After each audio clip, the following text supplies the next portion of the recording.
Halo, Assalamualaikum warahmatullahi wabarakatuh. Anda bersama Nurdin Kamini, pewarta Nusantara. Kali ini kita akan mengungkap salah satu fakta sejarah yang jarang diungkap oleh orang, yakni ternyata tahun 628 Masehi orang-orang Islam telah datang di Pulau Sumatera. Hal ini ditemukan pada sejarah asal-usul orang Minangkabau yang diungkap oleh Dr. Insinyur Rauda Thaib MP. Ayo, mari kita simak bagaimana keterangan beliau. Tapi sebelum kita mendengarkan ungkapan beliau, coba subscribe, komen, like, dan share. Oke? Mari kita simak. Warahmatullahi wabarakatuh. Nenek jo mama anak do kemanakan orang-orang muda, putih-putih bungsu, sanak saudara di mana saja berada. Kini kita akan berbicara atau bercerita tentang asal-usul orang Minangkabau. Jadi asal-usul orang Minangkabau kita lihat kembali menurut sejarah dan menurut Tambo. Menurut sejarah ada beberapa periode waktu kedatangan suku-suku bangsa ke Minangkabau ini. Yang pertama, kedatangan suku bangsa Menam lebih kurang 2000 tahun sebelum Masehi.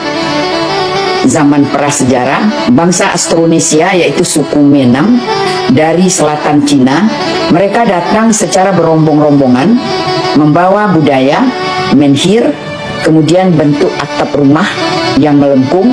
Menam itu suka memelihara kerbau. Kebudayaan mereka disebut kebudayaan Neolitikum, zaman batu baru.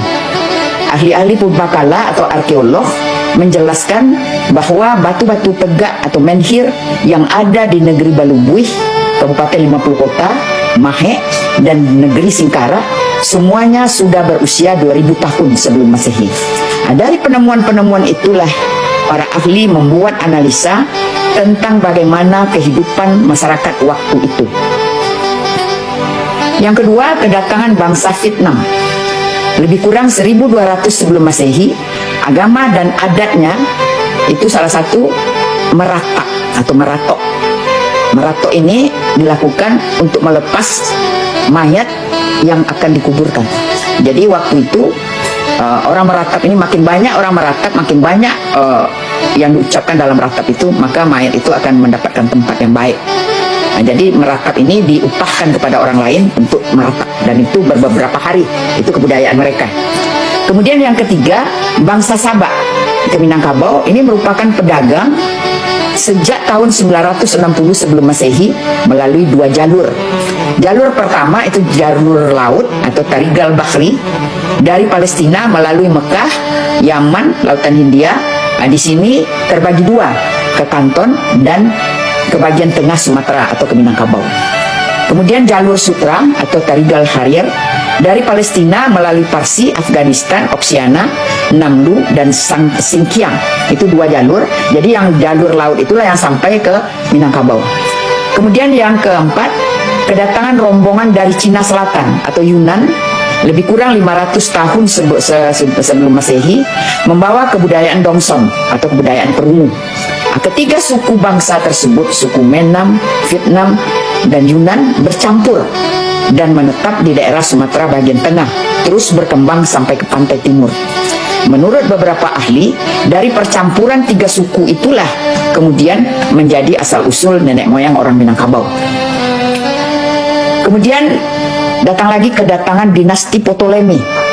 Rubuhnya Sa'du Ma'ruf yang dibangun oleh Nabi Sulaiman pada tahun 1120 sebelum Masehi. Akibatnya perdagangan atau pengiriman kamfer atau kapur barus dari Minangkabau terhenti.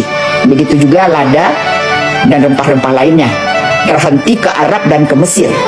Karena Mesir sangat membutuhkan kamfer dan rempah-rempah itu, maka dinasti Ptolemy yang menguasai Mesir pergi langsung ke daerah penghasil kamfer dan rempah-rempah, yaitu ke Minangkabau.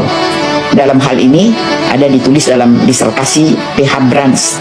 Nah, sebahagian dari pedagang itu menetap tinggal di Minangkabau. Mereka mendirikan negara-negara kecil serupa polis di Athena. Kemudian kedatangan Bani Himyar. Kedatangan Bani Himyar ini terjadi dua periode. Akibat Mesir dikuasai oleh bangsa Roma, Mesir berhenti berdagang ke Minangkabau. Maka perdagangan Yaman, Kanton, dan Minangkabau dihidupkan kembali oleh bangsa Arab Yaman, yaitu Bani Himyar yang Islam sejak 628 Masehi. Jadi berarti pada tahun 628 Masehi sudah ada datang orang Islam yang berdagang ke Minangkabau. Sejak itu perdagangan jalur Yaman, Kanton, dan Minangkabau sangat maju. Kemudian kedatangan bangsa Tamil. Rombongan bangsa Tamil dari India Selatan datang ke Minangkabau pada abad ketiga Masehi. Banyak peninggalannya yang dapat dilihat seperti kata polis yang diberikan tadi digantinya dengan kata nagari. Jadi kata nagari itu berasal dari bahasa Tamil. Tulisan Tamil ditemukan pada prasasti Batu Bapaek di Pagaruyung waktu membuat saluran irigasi di Pagaruyung dan Sarwaso. Sampai sekarang prasasti itu masih bisa kita temukan. Kemudian didirikannya biara di Bukit Tinggi dan di Pagaruyung. Sampai kini tempat itu dinamakan Biaro. Gua Bunian, tempat bertapa oleh para biksu-biksu Buddha di Simaraso, yang sampai tahun 2010 kemarin masih ada biksu Buddha dari Thailand bertapa di Gua Bunian tersebut. Kemudian masuk ke zaman sejarah yang disebut zaman Minangkabau Timur dengan adanya kerajaan-kerajaan Kuntala, itu sekitar Jambi Lama pada abad ke-1 sampai abad ke-4 Masehi. Kemudian Kuntala melemah, muncul Swarna Bumi, ibu kotanya Jambi pada abad ke-7, 6 dan 7 Masehi. Kemudian sesudah itu muncul Sriwijaya sekitar Palembang abad ke-7 sampai 12 Masehi. Kemudian Malayapura sekitar Sungai Dareh atau Hulu Batanghari pada abad ke-13. Kemudian muncul Kerajaan Pagaruyung di Tanah Datar pada abad ke-13 Masehi. Itu menurut sejarah. Nah, seperti itu saudaraku. Bagaimana menurut Anda? Apakah ada versi lain dan cerita lain tentang hal ini? Yang jelas, satu sisi kita sudah mendengar ini. Tentu, mari.